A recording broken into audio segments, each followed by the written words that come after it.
Holy shit. This is amazing, honestly.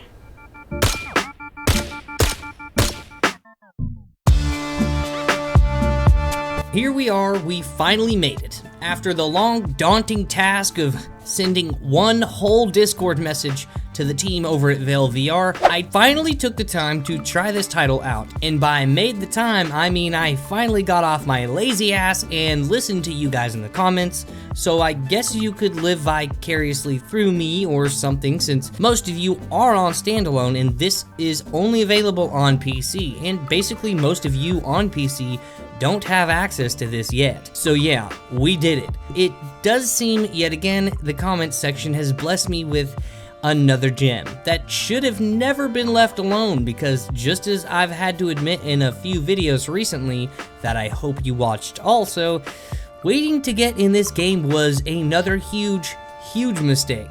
I should have been begging the team so long ago to be part of this groundbreaking experiment turned full-fledged VR peak shooter status game. There's almost, if not too much to tell you in a single video what things are sticking out to me in this game so far, but before I even attempt that, I do want to say thanks to the devs for having me in the closed beta to even make this happen.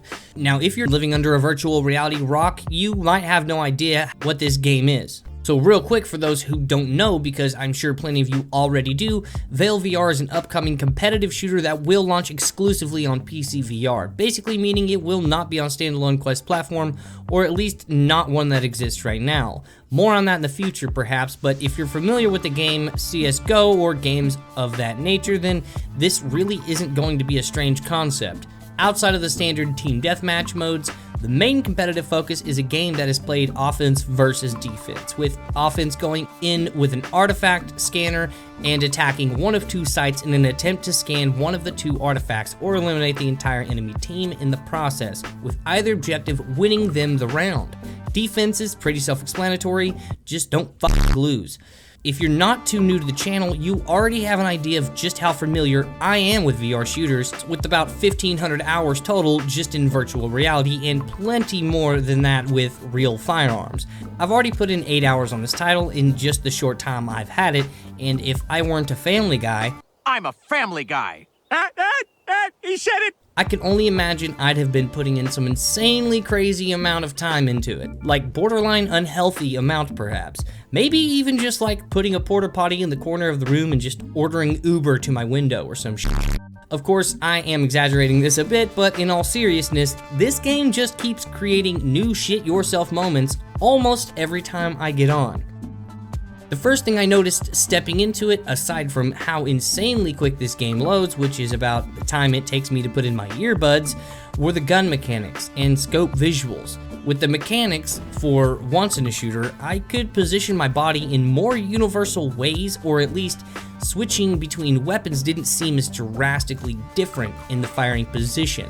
Where in some shooters, I might have to go all the way down to my belly button with my dominant hand just to see the red dot, but it was during the testing of these weapons that I immediately noticed that the handling was so easy, and not in a this is the easiest thing ever kind of way, but more in a oh snap, this isn't just completely random pattern bullshit, this is an actually well-performing piece of artwork and I don't have to yank my weapon halfway across the freaking room just to keep it stable kind of easy. Putting more focus on where your sights are, rather than keeping up with some insane recoil patterns that just don't make sense or just obstruct your vision while trying to ADS on full auto weapons like a Vector MP5, MK18, or AK variants. Alongside the handling, the scopes themselves look just absurdly accurate and detailed. The way they actually give off pure optical effect is a nice change. Too many times I've had games in VR that look decent through the scopes, but you'd have to have the weapon just right in order to see through it in the first place, with the edges sometimes distorting to black and all kinds of other random weird shit. All of this were things going through my mind before I even loaded into the actual multiplayer itself, and when I did, oh boy, did I fall in love. I mean, of course I was getting my ass handed to me basically every round when I first started, but I didn't care, not a bit. I was way too busy trying to pick my jaw up off of the floor so I could get around. Something I didn't try before joining a multiplayer match were the utilities, or grenades, which they of course have the standard flash, smoke, and frag, but it's the way they handle. I've personally always enjoyed onward throwing, and even Contractors has some solid throwing physics in it, but whatever these guys have done just feels next gen. Like, the way it's supposed to be, and I say whatever they did because I'm like the last person you should ever ask about game coding. There isn't too much force needed to throw it, or too little that you can just yeet that shit into space either. It's like they literally had a professional thrower or something, if that even is the thing, to throw grenades 100,000 times before being like, alright, I think we got this. Or maybe they had some AI simulate throwing for like a million years over the course of just a few weeks. Again, I'm just the messenger, but this is lit. Of course, you can have amazing weapons, phenomenal game-changing throwing physics, and all that jazz, but without good maps, it probably wouldn't work, or at least from a competitive standpoint, and that's where these developers have really came in clutch. Not only do they already seem to know how to design some pretty solid maps already, but they've apparently been pulling from competitive player bases from games in virtual reality like Onward, Pavlov, and I've even seen some good friends of mine and overall familiar faces from the competitive Population 1 scene. These players have been helping shape the game's direction and influence things during its development phases to help ensure one of the most, probably the most balanced, thought-out competitive shooter that virtual reality will have seen to this point. I almost didn't believe it myself, and yeah, sure, there is still room for failure. Of course there is, as with any company. I mean, look at MySpace. But I have some pretty good feelings about this. Now, what I've done so far with these epic maps is slowly learn one side at a time. As most of these push and defend games are done, there are two main sides to push or defend, or an alpha and bravo side. So basically, I would learn one side by playing almost an entire round on that one side over and over, then repeat it with the other. And so far, I've been able to get a pretty good understanding for the layouts, which is why I said they are just amazing and allow for some serious setups. But just remember, you still have to know some key things, like how to even arm the scanner. Like, this is pretty ridiculous, and I almost don't want to show you this, but whatever. If you can see here on the screen, here is site A, and here is site B. And I'm going to be pushing from this point right here to a small skate park pool area. Now, notice how I throw a smoke in advance to cover the tunnel that I'll eventually go around the corner for. These are things that make the game just amazing, but ultimately, as I said, you can have the weapons, grenades, and the skills to use them all.